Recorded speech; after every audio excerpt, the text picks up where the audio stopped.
वी24 तास में आप सभी का स्वागत है। वी24 तास लेकर आ रहे हैं एक विशेष पहल जिसका नाम है नाट्य संवाद। हम यहाँ बातचीत करेंगे नागपुर के युवा रंगकर्मियों से एवं ज्येष्ठ नाटककारों से। तो आज हमारे साथ यहाँ उपलब्ध है नाट्य संवाद के माध्यम से बातचीत करने के लिए रंगकर्मी एवं नाट्य दिग्दर्शक श्री प्रशांत लिखार जी। प्रशांत लिखार जी, आपका बहुत बहुत स्वागत है। प्रशांत जी, आपके रंगकर्म की शुरुआत कब, कैसे और कहाँ से हुई? रंगकर्मी इसकी एक शुरुआत तो हर एक की रहती है, मेरी भी वैसे एक शुरुआत है। लेकिन मेरी रंगकर्मी की जो शुरुआत है वो काफ़ी बचपन से शुरू हो गई। जब मैं 8-9 स्टैंडर्ड में था तभी एनुअल डेज़ में मैंने कुछ डांस और कुछ नाटिकाओं में मैंने सहभाग लिया था और उसी से मेरी रंगकर्मी की शुरुआत हुई। लेकिन जब मैं ग्रेजुएशन कर रहा था तब जो सही मायनों में जो कहते हैं कि हाँ रंगमंच की सेवा करना, वो मेरा ग्रेजुएशन के वक्त शुरू हुआ। मतलब आपका ग्रेजुएशन के पहले, मतलब वहाँ से आपको सही पकड़ मिली। तो ग्रेजुएशन के बाद का आपका रंगकर्म बताइए ना। ग्रेजुएशन में जब शुरुआत करी ग्रेजुएशन की, तब वहाँ पर हमें अदर एक्टिविटीज़ के लिए चयन करने के लिए एनसीसी और एनएसएस दिया गया था। तो एनसीसी के बारे में तो मैंने सुन के रखा था कि हाँ प्री मिलिट्री कोर्स टाइप में उसका ट्रेनिंग वगैरह होता है। तो मुझे कुछ अलग चाहिए था, तो मैंने एनएसएस चुना। तो वहाँ पे जब हमने वर्कशॉप अटेंड करे वहाँ के, तो उसमें कुछ समय हमारा सोशल वर्क के लिए होता था, लेकिन शाम का जो समय था वो कल्चरल एक्टिविटीज़ के लिए होता था। तो उसी माध्यम से मैं काफ़ी सारी कल्चरल एक्टिविटीज़ करी। और साथ ही क्या हो गया कि यूनिवर्सिटी से अटैच एक रंगशाला करके एक संस्था थी, तो उसी में हमने सहभाग भी लिया और उसी के माध्यम से महाराष्ट्र दर्शन एक कार्यक्रम वो चलाते थे। तो हमने पूरे विदर्भ में उसके शोज़ करे। तो उसी माध्यम से फिर से मैं जो कहते मुख्य प्रवाह में मैं आ गया। उसके मुख्य प्रवाह में आप आ गए नाटक के। उसके बाद आपने एमएफए भी किया, उसका अनुभव बताइए। एमएफए के पहले कई सारी चीज़ें हो गई थी जी। अच्छा। हाँ, यानी जब मैं ग्रेजुएशन कर रहा था तब तो मैंने रंगशाला के माध्यम से रंगमंच तो मैंने उस पर काम करना शुरू कर दिया था। लेकिन मेरी ख्वाहिश थी कि हाँ मुझे कमर्शियल नाटक या जो 2 अंकी नाटक कहते हैं जो स्पर्धाओं में आते हैं उसमें मुझे सहभाग लेना था। तो उस वक्त मेरा पहला नाटक था नक्सलाइट, संजय जीवने जी लिखित और दिग्दर्शित था। और ये समय शायद 2000 का ही है। तो उस वक्त नक्सलाइट ये नाटक काफ़ी प्रचलित रहा। नंबर जो जोनल में रहता है तो उसमें प्रथम क्रमांक पे भी रहा और हम फाइनल के लिए मुंबई में गए थे। तो उस तरह से हमने मेरा एक जो 2 अंकी नाटक की शुरुआत है वो भी हो गई। लेकिन काफ़ी समय बीत जाने के बाद मुझे लगा कि नहीं, यहाँ पर और काम करना चाहिए। तो फिर मैं गया मुंबई, और मुंबई जाने के बाद वहाँ के आकाशवाणी केंद्र पे मैंने कुछ काम किया। डॉक्टर महेश खेड़ुस्कर थे वहाँ पे प्रोग्राम अधिकारी, उनके मार्गदर्शन में मैंने कुछ काम किया आकाशवाणी पे। और उन्हीं से थोड़ा सा गाइडेंस लेते हुए उन्होंने कहा कि इसमें थोड़ा सा काम अगर आपको आगे करना है तो इसमें एजुकेशन लेना भी बहुत ज़रूरी है। तो उन्हीं से मुझे प्रेरणा मिली कि हाँ मुझे एमएफए करना चाहिए। और फिर मैंने जब इन्फॉर्मेशन निकाली तो हमारे नागपुर यूनिवर्सिटी में एमएफए करके कोर्स हैं जो हम कर सकते हैं और आफ्टर ग्रेजुएशन वो करते हैं ड्रामा में। तो मेरा तो ऑब्वियसली ड्रामा ही करना था। वहाँ पे तो आप कई इसमें विधाओं में कर सकते हैं, नृत्य में कर सकते हैं, पेंटिंग में कर सकते हैं। लेकिन मेरा चयन पहले से फिक्स था कि मैंने नाटकों में मुझे कुछ आगे करना है। तो मैंने फिर एमएफए इन ड्रामा डायरेक्शन इसमें किया। अच्छा, मतलब आपने एमएफए इन ड्रामा डायरेक्शन में किए। तो उसके बाद फिर आपने एमएफए के साथ साथ आपका नाटक करना जारी था जी। तो मुझे बताइए, फिर आपने उसके साथ में पथनाट्य भी बहुत सारे किए उस वक्त। मतलब नागपुर ये पथनाट्य की भूमि ऐसे कहा जाता है, उस बारे में ज़रा बताइए। बेसिकली जब हमारा जब समय था तो रंगमंच पे आने वाले कई कलाकार जो है वो पथनाट्य से ही होके आते थे। और हम जिस रंगभूमि से जुड़े हुए थे, यानी जिसे हम कहते हैं कि दलित रंगभूमि, तो जिस पे मेरा शुरुआती कदम मेरा शुरुआती वहीं से हुआ है। तो उसका बेसिक पथनाट्य से होता है, संघर्ष में नाटक होता है वो। और काफ़ी आप रोड पर आकर काफ़ी जोश और फरोश के साथ सामाजिक प्रबोधन का भी बहुत बड़ा काम होता है। जो सामाजिक प्रबोधन उसके माध्यम से किया जाता है और कोई भी सुविधाएं न होते हुए उसके परफॉर्म करना पड़ता है। तो उसमें आपकी आवाज़, आपका परफॉर्मेंस काफ़ी निखर जाता है। तो हमारी शुरुआती पथनाट्य से हुई और यहाँ तक कि हमने 14 नवंबर जैसे दिनों में हमने एक ही दिन में 14 पथनाट्य के प्रयोग किए हुए हैं। बाप रे। और काफ़ी 8-10 साल वो हमारा वो समय रहा कि हमने कंटिन्यू पथनाट्य किए हुए, यानी एक तरफ पथनाट्य भी चलते था और दूसरी तरफ हम स्टेज पर भी काम करना जारी रखे थे। मतलब जैसा आपने एमएफए के बाद पथनाट्य करना आपका जारी था, फिर एमएफए के बाद सर आपका नाटक करने का मतलब सिलसिला कैसे शुरू रहा उस वक्त, वहाँ से तो फिर यहाँ तक? तो उसका कैसे है कि जब एमएफए किया तो उसमें कुछ प्रैक्टिकल्स थे, बाकी चीज़ें थी, उस ऑब्वियसली मैंने डायरेक्शन में लिया तो कई सारे वहाँ पर नाटक दिग्दर्शित भी किए। फिर जैसे मैंने कहा कि हम स्पर्धाओं में जो बड़े नाटक होते हैं उसमें भी सहभाग लेते हैं, तो वहाँ से मेरी शुरुआत जो हुई, जैसे मैंने कहा कि नक्सलाइट नाटक ये मेरी पहला 2 अंक की नाटक था, और वहीं से फिर हमने छुपा एजेंडा, युगांत वगैरह ऐसे कुछ नाटक थे जिसमें हमने सहभाग लिया और कुछ प्राइज़ भी मिले उसमें। और फिर आगे भी फिर वहाँ से फिर कई दूसरे दिग्दर्शकों के भी मार्गदर्शन में मैंने काम किया, जैसे सलीम शेख, इनके इसमें भी कई सारे नाटकों में मैंने सहभाग लिया है, जैसे खाप, उसके बाद में युग यात्रा वगैरह वगैरह उनके नाटक हैं, कुछ उनके खुद लिखे हुए नाटक हैं, उसी में मैंने भाग लिया और उसी में भी कई सारे मुझे पारितोषिक भी मिले अभिनय के, और ऐसे ही जारी रहा और अभी भी जारी है। अरे अभी कैसा है कि अभी थोड़ा सा मेरे स्पर्धाओं के नाटक से मैं थोड़ा सा आगे होके हमारे विदर्भ में जो झाड़ी पट्टी कहते हैं वहाँ पे मेरा फ़िलहाल रुझान ज़्यादा है, क्योंकि वहाँ पे कई सारा समय देना पड़ता है। तो अभी मेरा वहाँ के रंगमंच पर काम करना, वहाँ के रंगभूमि में काम करना मेरा जारी है। प्रशांत जी, जैसे आपने नाटकों के कुछ उल्लेखनीय नाम लिए, उनमें से खाप नाटक है, एक मेहरारू नाटक है और एक गजरा नाटक है, तो ये 3 नाटक में आपने प्रमुख भूमिकाएं की है। तो वो 3 नाटकों में जो आपने भूमिकाएं की है तो उस बारे में ज़रा बताइए। उसका मतलब जैसा कि वो नाटक आपने किया तो उसका जो पात्र आपने जिया प्रमुख भूमिका, उसके बारे में।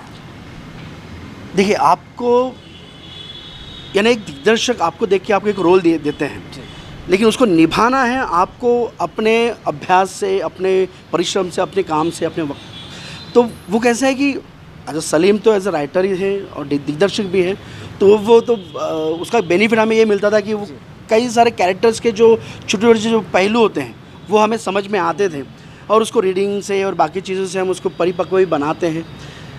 तो पहली बात तो जैसे मेरा जो 2 अंक की नाटक है, जैसे खाप की पार्श्वभूमि में कैसा है कि वो एक राजस्थान की एक स्टोरी रहती है, जिसमें एक प्रथा चली रहती है कि यानी अगर कुरीति से रिलेटेड हैं, अगर आप बड़ी जाति के व्यक्ति से अगर आप शादी करते हैं तो वो मान्य नहीं होता है और उसकी फिर उनकी हत्या की जाती है। तो उसी पर वो आधारित वो नाटक है।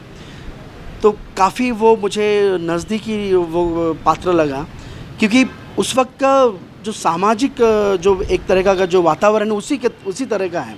ऊंच नीच, यानी नीच जिसे मानते हैं उन्होंने उच्च जाति के या उनके उसके इसमें आप कुछ भी आप राजस्थान की पार्श्वभूमि थी उस नाटक को। जी बिल्कुल, राजस्थान की पार्श्वभूमि बहुत पुरस्कार बटोरे थे उस नाटक के, बहुत चर्चा हुई थी उस वक्त महाराष्ट्र में उस नाटक की। जी तो मैंने कहा ना, वो उसी वक्त कई सारी क्या कहते हैं न्यूज़ पर भी उसकी वो चर्चा हुई। पंचायत, ऐसा खाप पंचायत पे वो काफ़ी इशू हुआ था उसी समय, खाप पंचायत के माध्यम से, कि खाप ये जो है ये यानी हमारे जो संविधान का चौथा स्तंभ कहते हैं, न्यायालय और उसके बाद में पत्रकारिता भी हमारा संसद वगैरह, इससे भी बढ़कर खाप है क्या? अच्छा, यानी वो मानने से इनकार ही करते थे कि गांव में अगर पंचायत हो जाती है, खाप अगर बैठ जाता है तो उसका निर्णय सर्वोपरि सबको मान्य करना ही पड़ता है, चाहे फिर वो अन्यायकारी क्यों ना हो। उसी बेस पर ये नाटक था। और उस वक्त ये राजस्थान बैकग्राउंड से होने की वजह से कॉस्ट्यूम प्ले था, हमने उसके कॉस्ट्यूम खुद बनवाए थे, उसका म्यूज़िक उस तरीके से था, तो इसीलिए उसके म्यूज़िक, दिग्दर्शन, अभिनय के सारे यानी जो भी प्राइजेस होते हैं, मैक्सिमम प्राइजेस इस नाटक को मिले हुए। क्या बात है, बहुत ही शानदार। वैसे आपने मेहरारू और गजरा जो नाटक थे उसके बारे में बताइए।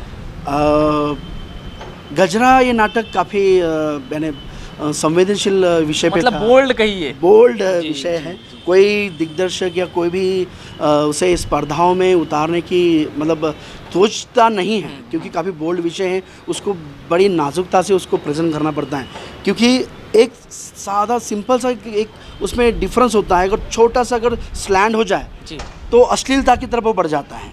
तो उसी बॉर्डर को संभालते हुए, उसी धागे को संभालते हुए ये नाटक का मंचन हुआ है। और ये जैसे मैंने कहा कि ये काफ़ी संवेदनशील और काफ़ी बोल्ड विषय था। तो ये हमारे जो बड़े शहरों में जिसे रेड लाइट एरिया कहते हैं, उसी विषय पे ये आधारित था। तो उसी को हमने प्रेजेंट करने की कोशिश की।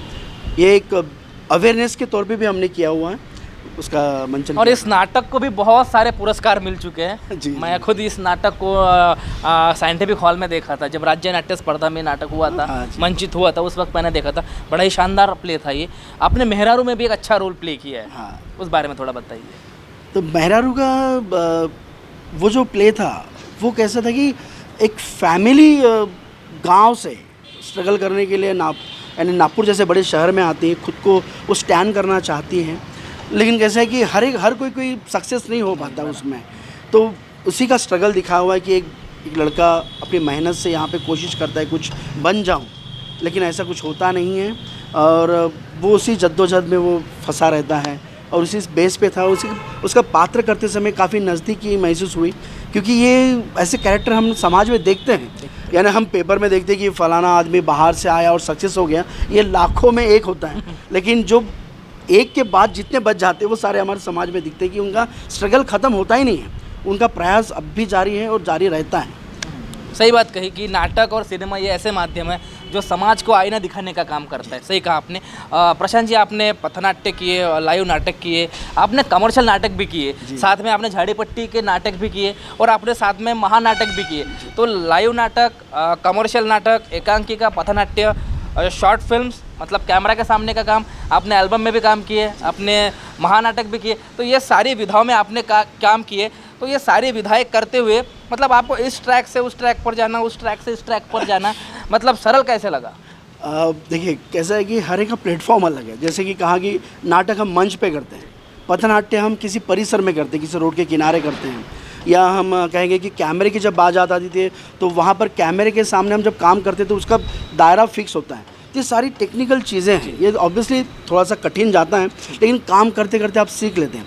इसमें कैमरे के सामने काम करने का मेरा जो अनुभव रहा, ये मेरा नागपुर दूरदर्शन से शुरू हुआ।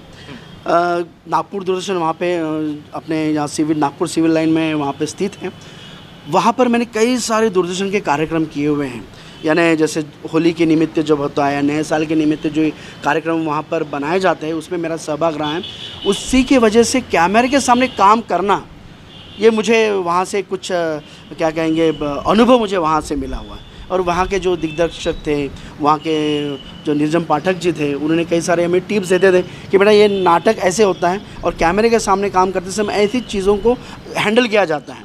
तो उसी से मुझे कैमरे के सामने काम करने का एक अनुभव रहा और इसी वजह से मैंने कुछ एल्बम्स किए, फिल्म करी हुई है, कई सारी मराठी मूवीज़ हैं। अघोर फिल्म है। उसके बाद में एक हिंदी मूवी है बारो मास, जिसमें सीमा विश्वास भी, बेंजामिन गिलानी जी जैसे बड़े कलाकार हैं उसमें। उसके बाद में अलका कुबल जी के साथ काम किया हुआ है। हिस माझं माहेर, वो एक नाटक था, अपना एक फिल्म था। माहेर माझं पंढरपूर, ये फिल्म था है उसमें। और बीच में एक मूवी बनी थी नागपुर में जो यंगस्टर्स से रिलेटेड थी, ओली माती। यस, ओली माती में मेरा अच्छा किरदार रहा है। एक नेगेटिव कैरेक्टर रहता है उसमें, बट वो कई सारा पॉजिटिव मैसेज दे जाता है ऑडियंस को। क्योंकि क्या होता है कि उसकी स्टोरी ऐसी थी कि यंगस्टर जो कॉलेज में एडमिशन लेते हैं, लेकिन एडमिशन लेने के बाद फ्रेंड सर्कल में वो क्या करते हैं कि कॉलेज बंक करके कहीं पे गार्डन में बैठ रहे हैं, कहीं किसी फुटपाथ पे बैठ रहे हैं। तो समाज में ऐसे कई सारे लोग होते हैं, विघातक लोग होते हैं कि जिसका फ़ायदा उठा सकते हैं और उठाते भी हैं। तो इसे इसमें क्या होता है कि हम मेरा जो कैरेक्टर रहता है निगेटिव कैरेक्टर रहता है। हम ऐसे कपल्स को देखते हैं जो एकांत में बैठे हों या किसी गार्डन में बैठे हों, ऐसे उनके पिक्चर्स लेते हैं, उनको ब्लैकमेल करते हैं। तो ऐसा एक किरदार था मेरा। तो उसी पिक्चर से मुझे काफ़ी स्कोप भी मिला, क्योंकि काफ़ी अच्छा बड़ा काम था उसमें। और कई सारी मेरी सीरियल्स भी हुई हैं, चैनल्स पे आ चुकी है, दूरदर्शन में आई हुई है, और अभी मेरा ये जर्नी चल रहा है। और आपने पत्रकारिता भी बहुत साल की है। मतलब पत्रकारिता और नाटक, मतलब ये दोनों चीज़ें आपने, नाटक तो अभी भी आप कर रहे हो और पत्रकारिता आपने की है, तो उस बारे में ज़रा बताइए कि पत्रकारिता और नाटक साथ में करना मतलब पॉसिबल होता है कि नहीं? नहीं, पत्रकारिता के मैंने करने के पीछे कारण भी था मेरा। मेरा MF है, मास्टर ऑफ फाइन आर्ट होने के बाद यानी वो कहते हैं ना, हमें एक ट्रैक मिल जाता है तो मुझे तो वैसे भी ड्रामा में काफ़ी इंटरेस्ट था। और उस वक्त हमारे शहर में यानी रेडियो जॉकी करके काफ़ी एफएम चालू हो रहे थे उस समय, और कई सारे चैनल्स भी आ रहे थे। इवन मराठी चैनल्स भी काफ़ी सारे आना शुरू हो गए थे, यानी जी 24 तास या ईटीवी और ऐसे कई स्टार, मतलब माध्यम बहुत सारे शुरू होने वाले थे। तो उसी को पहचानते हुए मैंने कहा एक कोशिश करी कि मुझे क्यों ना मैं रिपोर्टर, यानी ऑनलाइन जो रिपोर्टर रहते चैनल्स पे आने वाले रिपोर्टर, उसमें क्यों ना हम कुछ काम करने की कोशिश करें।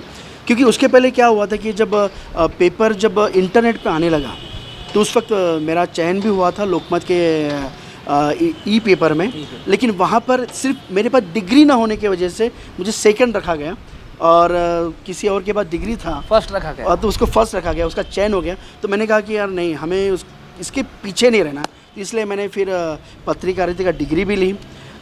उसके बाद में हमने सकाळ न्यूज़पेपर में मैंने काम भी किया, प्रिंट मीडिया में काम किया, क्योंकि तब तक उसका चैनल्स अभी तक आना बाकी था। लोकमत का आ गया था, लेकिन सकाळ का आना बाकी था। तो उस वक्त जब काम करते समय क्या हो गया कि हमें कुछ बीट्स दिए जाते हैं, सांस्कृतिक beat, crime beats, political beats. तो जैसे मैंने चयन किया था कि मुझे सांस्कृतिक बीट्स में मुझे काम करना है, जिससे मुझे कलाकारों से मिलना हो सके, मैं नाटक देख सकूं, या जहां मतलब कुछ पहुंच नहीं पाता हुआ मीडिया पहुंचता है, तो इस माध्यम से मैं कुछ चीज़ों को और नज़दीक से जान सकूं। लेकिन उस बीट में क्या होता था कि उसका समय कोई फिक्स नहीं होता था। सुबह 9 बजे भी होता था, दोपहर में भी होता था, शाम में भी होता था और रात में भी होता था। और वो प्रोग्राम जैसे 7 बजे चालू होना है तो वो कभी 8 बजे भी चालू होता था। उस दौरान मेरे नाटकों की रिहर्सल भी होती थी, उसका मंचन भी होता था। तो उसमें क्या होता था कि मैं वो पत्रकारिता का टाइमिंग और मेरा मंचन का टाइमिंग, जो स्पर्धाओं के नाटक में जो मैं करता था और बाकी कमर्शियल प्लेस में भी मेरा चल रहा था, तो उसका मैं क्या कहेंगे, उसको तालमेल नहीं बिठा पा रहा था, मिलाप नहीं हो रहा था। क्योंकि अगर मेरा बीट चल रहा है वहाँ पर और वहाँ पर फ़ोन आते थे, अरे शो चलने वाला, चालू होने वाला है, तुम कहाँ हो। तो उस वक्त मेरी काफ़ी जद्दोजहद होती थी। तो मुझे एक रियलाइज़ हो गया कि नहीं, ये प्रिंट मीडिया के लिए हमें स्वतंत्रता रखनी पड़ेगी, उसको अलग से हमें काम करना ही पड़ेगा। ऐसे हम दोनों यानी जो कहते हैं ना, मतलब दोनों नाव पर सवार होना पॉसिबल नहीं है। अगर हमें करना है तो फुल टाइम पत्रकारिता करनी पड़ेगी, या फिर फुल टाइम हमें परफॉर्मर, एज ए परफॉर्मर नाटक करना पड़ेगा। तो फिर मैंने फिर पत्रकारिता को कम कर दिया और नाटक की तरफ रुझान ज़्यादा रहा। प्रशांत जी, आपने पत्रकारिता कितने साल की? तकरीबन यानी पहला तो जैसे हमारे एज ए इंटर्न मैंने साल भर किया, उसके बाद में मैंने तकरीबन और 6-7 महीने उसका कंटिन्यू रहा, यानी साल 1.5 साल का मेरा वो जर्नी रहा। उसी में मुझे समझ में आ गया कि नहीं, पत्रकारिता करने के बाद मैं थिएटर बिल्कुल ही नहीं कर पाऊँगा और मैं थिएटर के बगैर रह नहीं सकता। तो मैंने कहा कि नहीं, बस पत्रकारिता को यही रोक देना अच्छी बात रहेगी हमारे थिएटर के लिए। मतलब रंगकर्म के लिए आपने पत्रकारिता को त्याग दिया जी। तो प्रशांत जी, आप स्कूल में भी ड्रामा ही पढ़ाते हो, जहाँ पर स्कूल में आप ड्रामा टीचर हो, उसका अनुभव बताइए। उसका भी एक अच्छा मतलब वाक़या रहा। क्या होता है कि जो कहते हैं ना, कोई भी शुरुआत करने के लिए उसके बाद कुछ घटनाएं होती हैं। तो जैसे मैंने ये पत्रकारिता छोड़ दी कि भैया नहीं यार, मैं कर नहीं पाऊँगा, तो वैसे ही मुझे कोई फुल टाइम जॉब करने की इच्छा ही नहीं हो रही थी कि मुझे लग रहा था कि नहीं, थिएटर से रिलेटेड कुछ तो भी करना चाहिए। तो बात ऐसी होगी कि जब हमारा एक शूटिंग चल रहा था, दूरदर्शन का ही था, तो जो सह्याद्री पे सीरियल आने वाली थी, तो उस वक्त उसका शूटिंग चल रहा था। तो उस वक्त उसके जो दिग्दर्शक थे निरंजन पाठक जी, उन्होंने सहजता से मुझे कहा कि अरे प्रशांत, तुम क्या कर रहे हो? तो मैंने कहा कि नहीं, कुछ नाटक चल रहे हैं और बस आपका ही शूटिंग चल रहा है। तो एक मेरा वर्कशॉप है, वो मैं कर रहा हूँ, लेकिन मेरा पॉसिबल नहीं हो पा रहा है, तो तुम जाके उसे पूरा करोगे? मतलब क्यों नहीं, तो वर्कशॉप कहाँ है? तो उन्होंने कहा कि एक स्कूल में है, आप जाके देख लो। मतलब ठीक है, जैसा आप कहें। तो उन्होंने बाकायदा नंबर दिया, एड्रेस दिया, और एक CBSE स्कूल में वर्कशॉप चल रहा था, समर कैंप का वर्कशॉप चल रहा था। तो उस वक्त वहाँ के जो प्रिंसिपल थे, वो वर्कशॉप में राउंड लगाते थे। तो उन्होंने फिर ऐसे ही यानी 8-10 दिन होने के बाद, 1 महीने का 1 मंथ का वर्कशॉप था वो। तो उस दौरान उन्होंने प्रिंसिपल सर ने मुझे बुलाया और उन्होंने पूछा कि आप एज ए टीचर ज्वाइन करोगे? तो मेरा तो पहला ही स्पष्टता से नकार था कि नहीं, आई एम सॉरी, मैं एज ए टीचर नहीं कर पाऊँगा। नहीं, उन्होंने कहा कि एज अ टीचर आपको कोई सब्जेक्ट नहीं पढ़ाना, आपको नाटक यही विधा पढ़ानी है। तो मैं असमंजस में था कि मैं स्कूल में कैसे, तो उन्होंने कहा कि इससे आप रेगुलर एक साल भर के लिए इस कोर्स को आप बना सकते हो क्या? तो मैंने बोला ठीक है, उसे बना सकते हैं, लेकिन मैं कोशिश करता हूँ। तो उसके बाद में मैंने उनसे 1 हफ्ते का वक्त मांगा और उसके बाद में काफ़ी विचार मंथन के बाद फिर मैंने उसका एक सिलेबस बनाया, वो उनको दिया और उसके बाद में वो काफ़ी कन्विंस हो गए कि हाँ, इसको हम साल भर चलाने की इसमें हम कर सकते हैं। और उसके बाद में उन्होंने कुछ बाहर से इंटरव्यू रखा था, कई सारे लोग बाहर से आए, लेकिन उन्होंने मेरा ही चयन किया क्योंकि उनको मालूम था मेरा परफॉर्मेंस क्या है, कैसा है।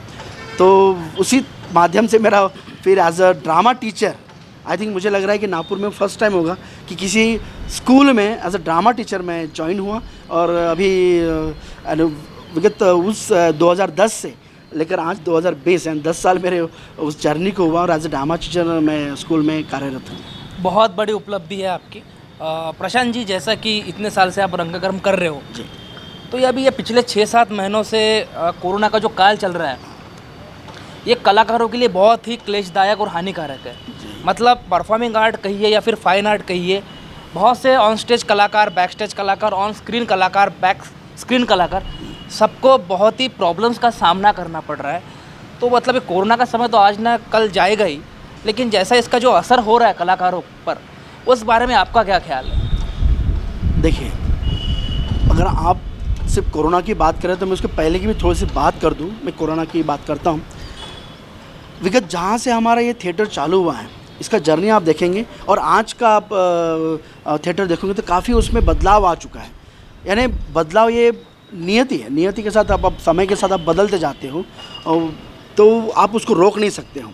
तो उसी तरह कोरोना आने के बाद इसमें तो काफ़ी बदलाव आने की गुंजाइश है, क्योंकि क्या हो गया कि कोरोना आने की वजह से लॉकडाउन हो गया। लॉकडाउन की वजह से काफ़ी सारी यहाँ की शहर की चहल पहल बंद हो गई, मनोरंजन के कार्यक्रम बंद हो गए, थिएटर बंद हो गए, यानी आप कुछ भी यानी ग्रुप में कुछ कर नहीं सकते। तो ये विधा तो वैसे ही बंद हो गई, तो इस पर एक स्टॉप आ गया था। लेकिन इस बदलाव को पहचान के आज कई सारे लोगों ने अभी यूट्यूब चैनल्स पे काम करना शुरू कर दिया, अपने परफॉर्मेंस को वो वहाँ पे दिखाने लगे हैं। तो कहने का मतलब ये है, तो इसका कोरोना की वजह से तो कलाकारों को तो काफ़ी नुकसान हो गया कि जैसे आप ये मान के चलिए कि जो लाइट्स वाले हो गए, साउंड वाले हो गए, यहाँ पे बैक स्टेज काम करने वाले वर्कर्स हो गए जो इस पे यानी निर्भर थे, उनका तो काफ़ी नुकसान हो गया। कलाकारों का भी नुकसान हो गया जो फुल टाइम अपना वर्क इस विधा को देते थे, तो वो भी पूरी तरह से घर बैठ गए हैं। तो लेकिन एक गुंजाइश है, एक आशा है और मुझे लगता है कि थिएटर ये आशावादी है। तो यहाँ पे निराशा के साथ ही एक आशा का उगम होता है। हम कोरोना पर भी हम मात करेंगे और इसके कोरोना को हम यानी चलते हुए भी हम इस पे एक नई स्टेज का हम निर्माण करेंगे और उसको आगे लेके जाएंगे। ये आशा के साथ हम थिएटर रंगकर्मी का काम विगत चलता रहेगा और करता रहेंगे। सही कहा आपने, रंगकर्म ना कभी रुका था ना कभी रुकेगा, ये तो अविरत चलता ही जाएगा। प्रशांत जी, आगे के आपके कोई प्रोजेक्ट है जैसा कि कोरोना के समय जो रुक चुका होगा फिर से आप करना चाह रहे हैं, या फिर आपके कोई नाटक कहिए या फिर शॉर्ट फिल्म कहिए जो आपकी रुकी हुई हो, उस बारे में ज़रा बताइए। जी, सही कहा, क्योंकि वैसे कोई भी हम परफॉर्म डिसाइड करते हैं, ड्रामा या कोई भी फिल्म की बात करते हैं, तो ये हमारा विगत 1 साल पहले या 2 साल पहले उसका काम शुरू हो जाता है। तो वैसे ही हो गया, कुछ प्लानिंग्स किए हुए थे लेकिन कोरोना की वजह से रुक गए। जैसे हमारे भाई पट्टी के कुछ नाटक थे तो उसका स्क्रिप्टिंग का काम था, वो भी हो गया। तो साथ ही में एक मूवी थी जो होने वाली थी लेकिन अभी शुरू हो चुकी है। अभी यानी उसका शूटिंग 21 तारीख से उसका शूटिंग चालू है। अपने शहर के पास फेट्री करके गांव है कलमेश्वर रोड पे, वहीं पे उसका शूटिंग चल रहा है। उसका भी शूटिंग अभी मेरा 29 और 30 तारीख को वहाँ पर है। साथ में कुछ शॉर्ट्स फिल्म है, उस पर अभी हमने काम शुरू कर दिया है कि जैसे हमने कहा कि कोरोना में काम रुक गया लेकिन कोरोना को साथ लेकर अभी हमें काम करना है, तो उस पर विजय प्राप्त करनी है। तो उसी के साथ उस पर कैसे हम विजय प्राप्त कर सकते हैं और उसे विजय प्राप्त करते हैं हमें अपने थिएटर को कैसे आगे लेके जाना है, तो उसी के माध्यम से अभी हमने कुछ वर्कशॉप शुरू कर दिए हैं और कुछ प्रोजेक्ट जो रुके हुए थे अभी चालू हो चुके हैं, चल रहे हैं। और नाटक के माध्यम से कोरोना पर विजय करना, और ये ज़रूर होगा क्योंकि रंगकर्म कि यही चाहते हैं कि कोई भी विपत्ति आ जाए लेकिन नाटक उस पर विजय ज़रूर प्राप्त करेगा। प्रशांत जी, आपका बहुत बहुत शुक्रिया, आपने बहुमूल्य समय निकाला नाट्य संवाद के माध्यम से, आप हमारे दर्शकों के साथ रूबरू हुए, बहुत बहुत शुक्रिया आपका। धन्यवाद। तो दोस्तों, ये थे हमारे साथ रंगकर्मी एवं नाट्य दिग्दर्शक श्री प्रशांत जी लिखार, जिन्होंने रूबरू हुए नाट्य संवाद के माध्यम से। दोस्तों, नाट्य संवाद एक ऐसा प्लेटफॉर्म है जहाँ पर हम युवा रंगकर्मी एवं ज्येष्ठ रंगकर्मियों को यहाँ पर मंचित करते हैं और जिनसे रूबरू कराते हैं यहाँ के तरुण रंगकर्मियों से।